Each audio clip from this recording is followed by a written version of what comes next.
All right, so let's walk through an example of a comparison of demographic and benefit sought segmentation.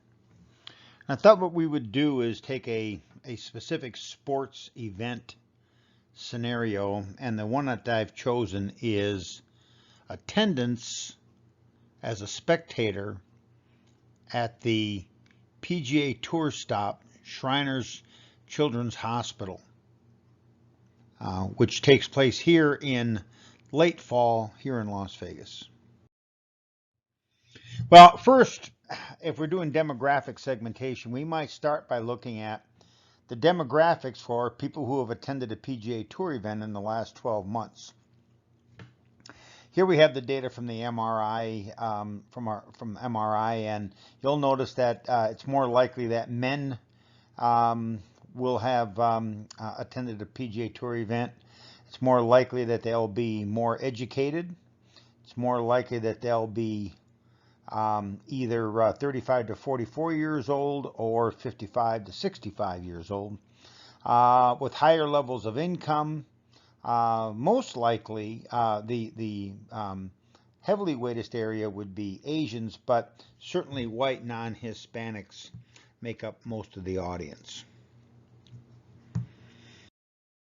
So, using demographic segmentation according to the book, we might say we're going to focus on affluent millennial females.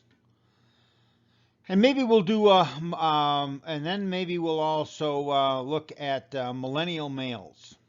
And then maybe 55 and over senior females and 55 and over senior males.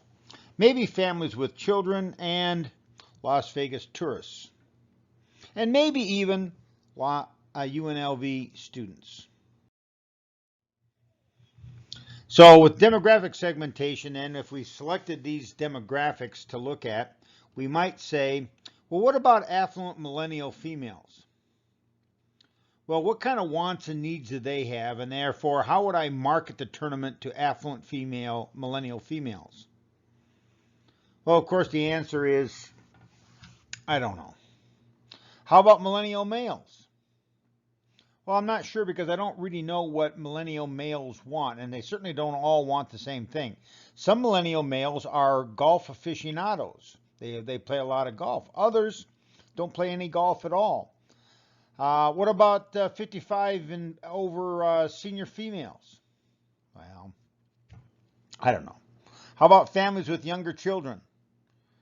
Well, certainly we would think that they would want things for the children to do once they got there. But what else? What about UNLV college students? Well, it turns out that obviously they don't all want the same thing either. What about the general public? So the big problem when we do demographic segmentation, and one of the reasons that it doesn't work, is it doesn't provide us any marketing insight into how we are going to market and manage the golf tournament.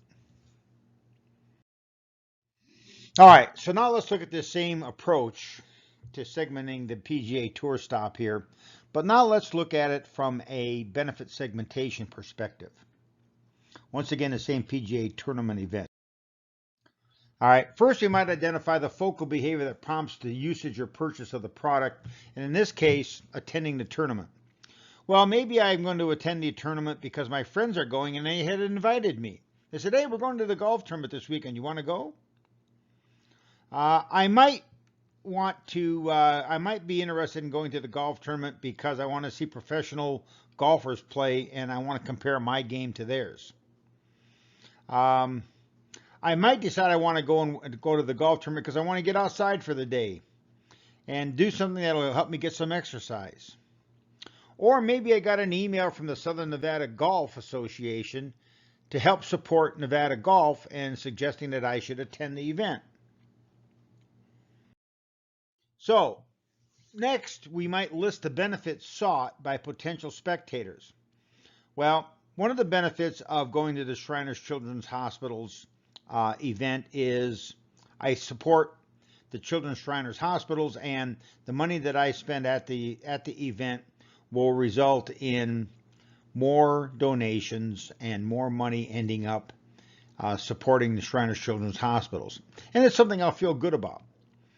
I might be interested in social opportunities. That is, I might go to the golf tournament with the hopes of seeing old friends that I seldom get a chance to see, or maybe even meeting some new people who I haven't met before, or that I met a long time ago and haven't seen for quite a while. I might be interested in it as a social gathering opportunity to meet up with my friends. So we're going to take a big group of us and we're all going to hang out at the golf tournament all day long, much like a giant tailgate. I might want to go and see my favorite pros. It could be Tiger or Phil or Jason or Dustin or who knows, Justin, or someone else. I might want to watch and experience the entertaining world-class golf. After all, these are the best golfers in the world, and let's get a chance to see them in action and to see how well they can play this game. I might be interested in having a nice place to sit down and enjoy the event and enjoy the day. If I'm bringing my kids to the event, I might be interested in going if it's kid-friendly. And of course, I might be more interested in going if I know that the whole day is going to be relatively inexpensive. And if I know that I'm going to be able to get around and it's going to be easy for me to get there, easy for me to leave, and easy for me to walk around once I'm on the grounds. And so we might look at the Mao model of segmentation that we had discussed earlier in the spectator decision making. And so what I've done here is I've taken the importance, and you'll notice that I have here 5 different groups of customers who have expressed different importance weights for the different attributes. And you'll notice here that we have 5 different segments and 5 different sets of weighting. You'll notice that the first one, the most important thing is price and easy to get around. The second one, it's support for the Children's Shriners Hospital and social gathering opportunities, and get a chance to watch golf. The third group focuses on social gathering opportunities. The fourth group focuses on seeing the favorite pros and watching and experiencing golf. And the fifth group is kids friendly, easy to get around, and inexpensive. And so I might take that information and construct and name my segmentation bundles. The first group, as you might recall, were interested in low-cost entry, good food and beverage values. And so they were interested in price. And so if they're interested in price, we might refer to them as cheapies, or in benefit segmentation terms, we usually refer to this as the independent segment, so we don't use the word cheapies. The second group would be charity supporters. Remember that these are the people who were going to go to the tournament because they wanted to be supporting Shriners Children's Hospitals. The third group was there mostly for socialization. That is, they wanted to meet up with their friends and maybe see some new people. That is, watch people and maybe be seen. The fourth group were people who were really there to watch the golf and maybe walk a few holes with their favorite golfer. These are people who were really there for the golf, and so we might refer to them as golf aficionados. The fifth segment might be people who are going to bring children, maybe their children and then some of their children's friends or whatever it might be, but they really want a nice event to take the kids as a treat, where they don't have to sit, where the kids don't have to sit and quietly watch golf all day long. Now, in terms of what we might do to attract these people, from a marketing perspective, is that for that cheapie segment, we might think about having package deals, maybe family and senior discounts, maybe a deal where you get admission and some hot dogs and some sodas and some popcorn for a discounted price, and maybe even military discounts. For the charity supporter people, I think we might try to create opportunities to meet some of the kids who have benefited from the Shriners Children's Hospitals, maybe some of the doctors who worked at the hospitals, and maybe some of the Shriners who volunteer their time to make all this happen. The third group, the socialites, well, we'd probably want to have social gathering places. We want to have places to walk around and people watch. And maybe get a chance to have a drink together, to have a bite of food together, and to sort of spend the whole day socializing. For the golf aficionados, we're going to want to make sure that we have scoreboards and plenty of accessibility to the holes, and programs so that you can read about the players, and maybe close-up watching places where you can actually watch your favorite player play the game that they are professionals at.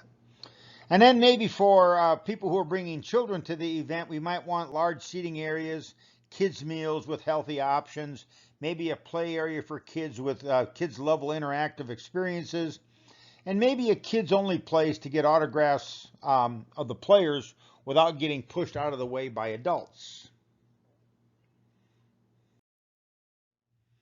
Then we might want to identify target markets. Well, who are likely to be in the cheapie segment? Who is it that's probably maybe price sensitive, want to go to the golf tournament, but mostly they want to go because they are hoping that it will be a relatively inexpensive day out, socializing and doing other things, but they're really interested in doing it on the cheap.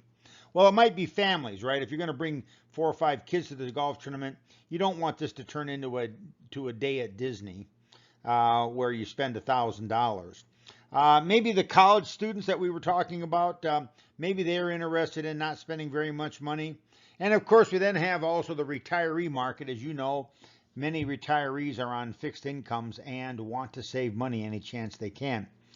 The socialites, well, who are likely to be target markets for the socialites? Well, it turns out that it's probably going to be affluent millennial women and men, but more likely females, and more likely more affluent, where their whole point of going to the golf tournament is to see and be seen. And then the last group that we might be targeting, we might try to identify target markets for golf aficionados.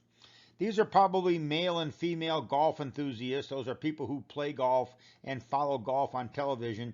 Probably mostly male over the ages of 45, but certainly a number of women also. And then we might want to evaluate the segments in terms of segment size, state of want satisfaction, and market potential. Well, some of these markets are obviously going to be bigger than others. For us to be able to draw many people to this golf tournament, we're going to have to try to accommodate all kinds of customers. So maybe the cheapie segment is a relatively large segment of people who are more than willing to come to the golf tournament, but they don't want to spend a lot of money while they're there. Another segment that might be a relatively large segment might be the socialites. Certainly there are lots of people who like to get out in the fall when the weather's nice and the sun is long in the sky, and get a chance to socialize, get a little bit of sun and vitamin D, and enjoy others' company. When you get down to those people who are golf aficionados, that's probably a smaller segment of the population. There certainly are lots of people in town who play golf, but that number continues to dwindle, and many of those people would just as soon play golf as go and watch golf. The state of want satisfaction, well, once again, that's a matter of how well are we meeting those needs in terms of modifications and specific offerings that we've made to those groups of people. So for instance, for the socialites, are we doing a good job with the socialites? Are there lots of places for people to gather and have a drink and sit around in a golf atmosphere, but not necessarily having to be quiet while people are playing golf? In terms of the golf aficionados, do we have this set up so that they can really, really watch golf and not be interrupted by those socialites who are probably going to be off in a different place at the venue, enjoying the social aspect of the venue, while the aficionados are really sitting around and watching the golf. And then we need to identify, of course, the market potential. How big are each of these markets? How likely is it that we're going to be able to attract those target markets to our event? The bottom line is that the goal of segmentation is to understand and take advantage of the diversity of the wants and needs in the marketplace. From an experiential perspective, the golf tournament needs to be viewed as 20,000 different individual experiences for people who are going to be attending that event. And the marketing managers for the tournament need to provide the spectators with the opportunity to customize the experience for themselves and to maximize their enjoyment and likelihood of returning and spending more time at the tournament either this year or next year.